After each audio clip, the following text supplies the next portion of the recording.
Hello everyone, আসসালামু আলাইকুম। আশা করি সবাই ভালো আছেন। আজকে আপনাদের সাথে শেয়ার করব ডেজার্ট আইটেম তিরামিসু।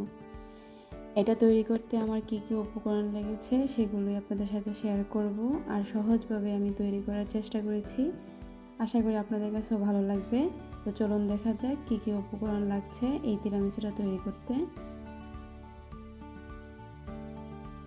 প্রথম একটা বাটিতে আমি হুইপড ক্রিম নিয়ে নিয়েছি 500 গ্রাম পরিমাণ, আরও দিয়ে দিচ্ছি কনডেন্স মিল্ক 300 গ্রাম পরিমাণ। এখন দিয়ে দিচ্ছি ক্রিম চিজ 500 গ্রাম পরিমাণ,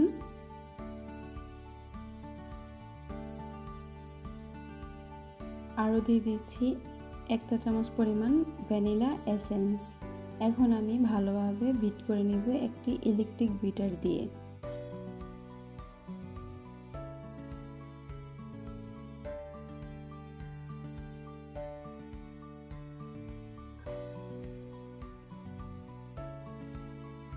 এই তো দেখতেই পাচ্ছেন, যখন দেখবেন বিটারের সাথে এভাবে লেগে আসছে ক্রিমগুলো, তখন বুঝতে পারবেন যে ক্রিমটা পারফেক্টভাবে বিট করা হয়ে গিয়েছে। আমার এই ক্রিমটা বিট করতে প্রায় 5 মিনিট সময় লেগেছে, আপনাদের সময়টা একটু কম বেশি লাগতে পারে।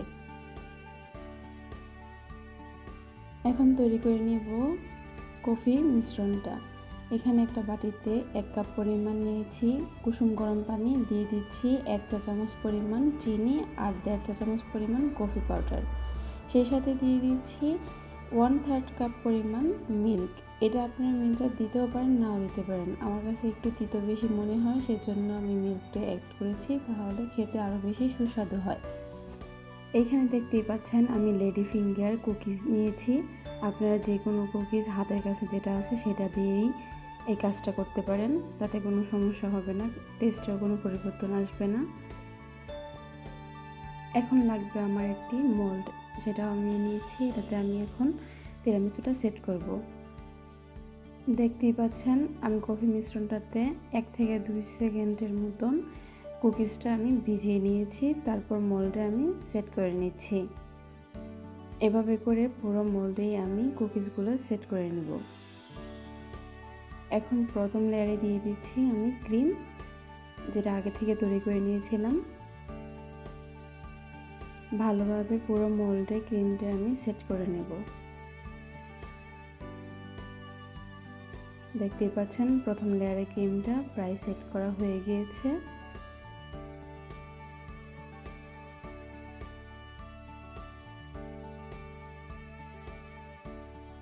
এখন আমি আরেক লেয়ারে কুকিজগুলো মোল্ডে সেট করে নেব।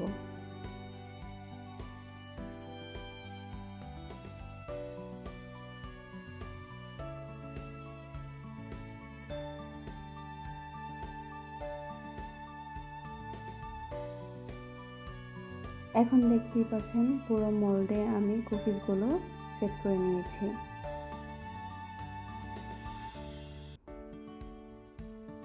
এই পর্যায়ে দিয়ে দিব আরেক লেয়ার আমি ক্রিম।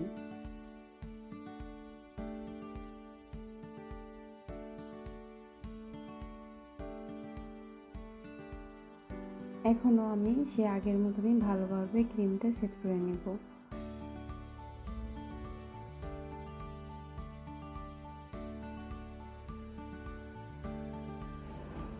দেখতেই পাচ্ছেন পুরোটা মোল্ড আমি কভার করে নিয়েছি ক্রিম দিয়ে।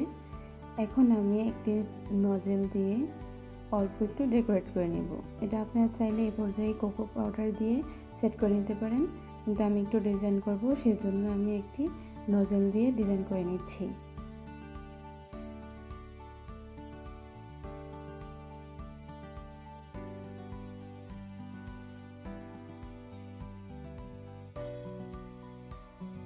দেখতেই পাচ্ছেন পুরো মোল্ডে ডিজাইন করা হয়ে গিয়েছে।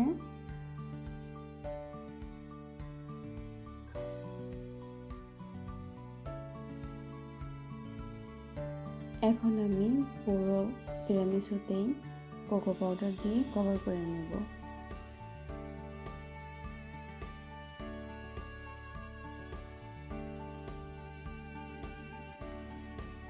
এখন দেখতেই পাচ্ছেন পুরো মোল্ডে আমি কোকো পাউডার দিয়ে কভার করে নিয়েছি।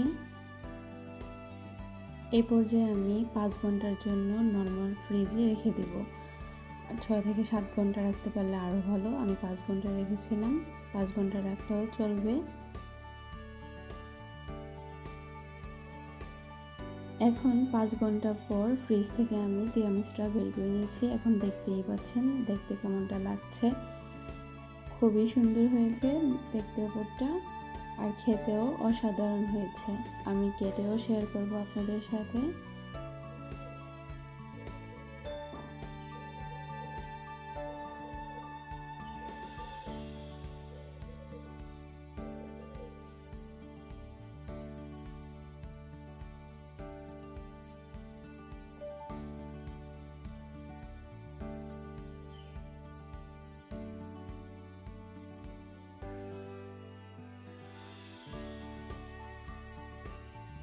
তিরামিসুটা যে ডিশে নিচ্ছি সেটাতে আমি একটু কোকো বাটার দিয়ে আমি ডিজাইন করে নিয়েছিলাম।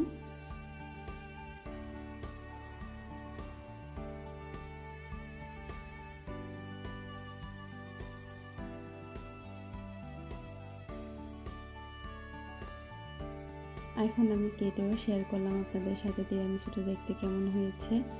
আশা করি এই ভিডিওটা আপনাদের কাছে খুবই ভালো লাগবে। ভালো লাগলে আমার চ্যানেলটি লাইক, কমেন্ট, শেয়ার, সাবস্ক্রাইব করতে ভুলবেন না। দেখা হবে নতুন কোনো ভিডিও নিয়ে। সে পর্যন্ত সবাই ভালো থাকেন। আল্লাহ হাফেজ।